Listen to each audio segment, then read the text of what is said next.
വീട്ടിലിരുന്ന ഭാര്യയെയും കൊണ്ട് അവരുടെ ആഗ്രഹപ്രകാരം ഭർത്താവ് ബീച്ചിൽ പോയി. അവരവിടെ ആസ്വദിച്ച് ബീച്ചിൻ്റെ ഭംഗിയൊക്കെ കാണുകയാണ്. സൂര്യാസ്തമയവും ബീച്ചിൽ ആൾക്കാർ വന്നിരിക്കുന്നതും കടലിലേക്ക് ഇങ്ങനെ നോക്കിയിരിക്കുകയാണ്. അപ്പോൾ ഇവരെന്തൊക്കെയോ കൊച്ചു വർത്താനമൊക്കെ ഭർത്താവിനോട് പറയുന്നുണ്ട്. വലിയ പ്രതികരണമൊന്നും കിട്ടാതെ വന്നപ്പോൾ അദ്ദേഹത്തെ അടുത്തിരിക്കുന്ന പുള്ളിക്കാരനെ ഒന്ന് നോക്കി. അപ്പോൾ ഇദ്ദേഹം ഫോണിൽ കുത്തിക്കൊണ്ടിരിക്കുക.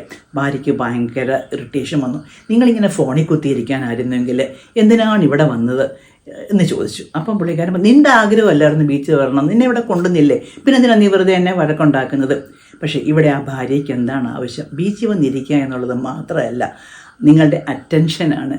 അവരുടെ അടുത്തിരുന്ന് അവരുടെ മുഖത്തേക്കൊന്ന് നോക്കി, കണ്ണിലേക്കൊന്ന് നോക്കി വർത്തമാനം പറയുക. പറ്റുമെങ്കിൽ കുറച്ചറിയ ഒരു 10 രൂപയുടെ കപ്പലണ്ടിയൊക്കെ വാങ്ങിച്ച് കുറിച്ച് കൊച്ചു വർത്തമാനമൊക്കെ പറഞ്ഞിരിക്കുക. ആ അറ്റൻഷനാണ് അവർക്ക് അവിടെ ആവശ്യം.